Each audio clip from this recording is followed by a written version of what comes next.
Halo semua, perkenalkan nama saya Felisa dengan nomor induk mahasiswa 203304020350 dari kelompok 3. Di sini saya akan sedikit menjelaskan tentang pendahuluan penyusunan rencana bisnis dan legalitas dalam kewirausahaan. Kita masih pernah mendengar yang namanya jika kita dapat membayangkan, maka kita juga dapat melakukannya. Seperti itulah rencana. Semakin rinci kita menyusun rencana, biasanya akan semakin mempengaruhi tubuh dan otak kita untuk bekerja lebih fokus sampai target yang kita tuangkan di dalam rencana-rencana dapat tercapai. Rencana usaha adalah perjalanan yang telah kita pilih dan kita mesti sadar di mana titik awal ataupun keberangkatan kita dan di mana destinasi terakhir kita atau tujuan kita. Tentu, kita juga pernah mendengar banyak jalan menuju Roma, yang artinya dalam rencana usaha tidak cukup kita yang menentukan satu destinasi ataupun satu tujuan akhir, tetapi kita juga harus menentukan rute-rute yang akan kita pilih untuk mencapai suatu tujuan. Jika kita sudah menyusun suatu rencana, maka ada beberapa benefit yang akan kita dapatkan. Di antaranya, yang pertama, internal pemilik sebagai pengelola bisnis akan lebih fokus, lebih punya arah, sehingga memiliki prioritas untuk menggunakan waktu dan pikirannya untuk mencapai suatu tujuan. Yang kedua, untuk internal perusahaan, rencana bisnis dapat memberi arahan kerja bagi keseluruhan tim. Rencana bisnis juga dapat menjadi landasan terbentuknya peraturan perusahaan yang lebih relevan. Yang ketiga, untuk eksternal, rencana bisnis dapat meningkatkan rasa percaya investor untuk memberi dukungan baik dengan bentuk pinjaman ataupun dalam bentuk saham. Sepertinya segitu dulu mengenai pendahuluan penyusunan rencana bisnis dan legalitas dalam kewirausahaan. Untuk poin selanjutnya akan dilanjutkan oleh teman satu kelompok saya. Sekian dan terima kasih. Selamat siang Pak, nama saya Stefani dengan NIM 2033040202351. Di sini saya akan menjelaskan tentang konsep dasar legalitas perusahaan. Konsep yang pertama, setiap perusahaan yang didirikan pasti sudah memiliki suatu bentuk badan usaha masing-masing. Yang kedua, setiap perusahaan yang menjalankan kegiatan usahanya wajib memenuhi syarat operasional perusahaan. Jadi, setiap perusahaan yang telah memenuhi syarat tersebut telah dinyatakan sebagai perusahaan yang memiliki bukti legalitas kegiatan usaha. Dokumen legalitas perusahaan itu antara lain akta pendirian perusahaan, nomor pokok wajib pajak atau NPWP, surat izin usaha perdagangan atau SIUP, surat izin tempat usaha atau SITU, tanda daftar perusahaan atau TDP, dan masih banyak lagi tergantung dari setiap jenis usahanya masing-masing. Hal-hal yang harus diperhatikan dalam membuat perencanaan bisnis yaitu yang pertama, produk dan layanan atau konten. Sebelum memulai untuk berbisnis, jangan lupa untuk menjelaskan mengenai produk suatu pelayanan yang akan diberikan. Apakah produk dan konten Anda buat itu sesuai dengan yang dicari oleh target audiens atau tidak. Tuliskan juga bagaimana Anda menilai dan melihat konten-konten yang nantinya akan dibuat agar pihak lain memahami tujuan yang ingin diraih. Yang kedua, kompetitor. Dan bagian ini merupakan hal terpenting untuk diketahui sebelum melakukan sebuah bisnis. Kekuatan dan kelemahannya harus dianalisa dengan baik agar Anda dapat menghasilkan sesuatu yang berbeda dan lebih baik dari mereka.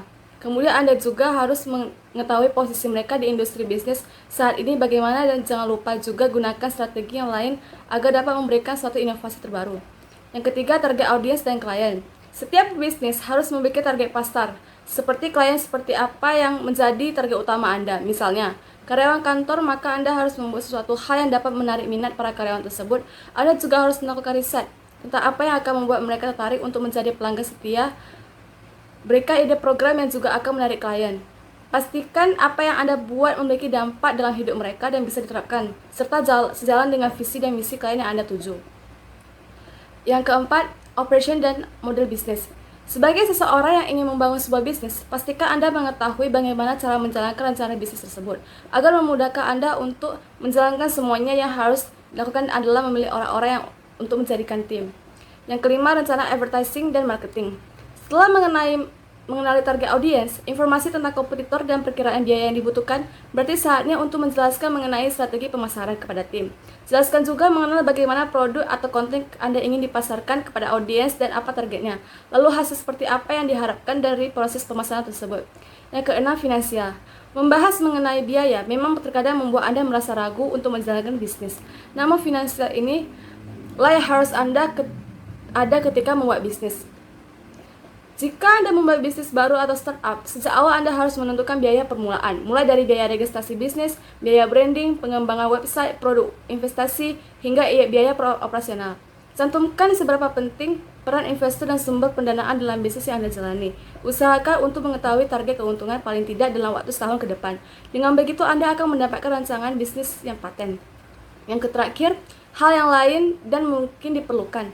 Jika semua perencanaan sudah tersusun dengan rapi dan terkonsep, yang harus dilakukan adalah melakukan riset kecil terhadap bisnis Anda. Jangan sampai melewatkan hal ini, sebab hal kecil juga dapat merubah sebuah bisnis menjadi besar. Sekian dan terima kasih. Salam sehat bagi kita semua. Perkenalkan, nama saya Vanessa dengan NIM 2033040203556. Hari ini saya akan mempresentasikan tentang manfaat dari perencanaan nyusunan rencana bisnis dan legalitas dalam perusahaan. Manfaat pertama yang kita dapatkan dari menyusun rencana bisnis adalah akan membantu kita dalam meneropong bisnis secara objektif, kritis, dan tidak terbalut dalam perasaan emosional terhadap rencana bisnis yang akan dijalankan. Manfaat kedua, perencanaan bisnis yang telah disusun dapat menjadi jembatan dalam mengkomunikasikan segala ide dan gagasan kita kepada pihak lain. Selain itu, rencana bisnis tersebut dapat dijadikan dasar dalam hal pembiayaan seperti modal, saluran sirkulasi finansial, pengeluaran, dan pendapatan. Manfaat ketiga, rencana bisnis yang telah dibuat tersebut dapat menjadi penuntun dan rambu-rambu dalam mengelola bisnis, sehingga kita dapat bekerja lebih efektif dan efisien yang pada akhirnya berfokus pada tujuan usaha kita. Manfaat keempat, rencana bisnis yang telah disusun secara cermat umumnya dapat mengurangi resiko kegagalan bisnis kita. Pola rencana yang terarah akan membantu kita dalam menunjukkan deskripsi umum tentang apa dan mengapa suatu kesalahan atau kegagalan dapat terjadi. Kita juga dapat meminimalisir pengeluaran biaya tinggi yang tidak sesuai dengan rencana dan kebutuhan. Manfaat kelima, rencana bisnis akan membuat kita lebih cepat bertindak, terutama saat menemukan hambatan-hambatan yang tidak diperkirakan sebelumnya. Manfaat keenam, selain berguna untuk diri sendiri, rencana bisnis yang telah kita susun akan menjadi media informasi kepada pihak-pihak lain untuk menilai sejauh mana grafik, perkembangan, dan perjalanan usaha kita. Sehingga ketika kita berupaya menarik investor dan atau proposal kerjasama dengan lembaga lain, maka bisnis plan tersebut memiliki peran yang vital. Manfaat ketujuh, bisnis plan yang menjadi alat pembelajaran dan pengalaman bagi kita terkait rencana usaha, yang mana membuat kita berhasil atau gagal. Dengan hal tersebut, kita akan lebih mudah untuk menyusun strategi selanjutnya. Manfaat legalitas dalam kewirausahaan. Manfaat pertama yang akan diperoleh jika sudah mengurus legalitas perizinan usaha adalah adanya perlindungan hukum. Hal ini sangat penting dimiliki oleh sebuah bisnis untuk menghindari hal-hal yang tidak diinginkan di kemudian hari. Misalnya ketika pemilik usaha mengalami sengketa dengan pihak lain, tentunya surat izin legalitas perusahaan akan diminta sebagai bukti legalitas. Manfaat kedua yang akan diperoleh tentunya adalah meningkatkan kepercayaan pelanggan terhadap bisnis kita. Pembeli yang cerdas tentunya akan memilih bisnis atau perusahaan yang memiliki legalitas dan perizinan yang jelas sebelum membeli produk dan jasa yang kita sediakan. Karenanya, memiliki perizinan usaha adalah suatu langkah penting untuk meningkatkan penjualan.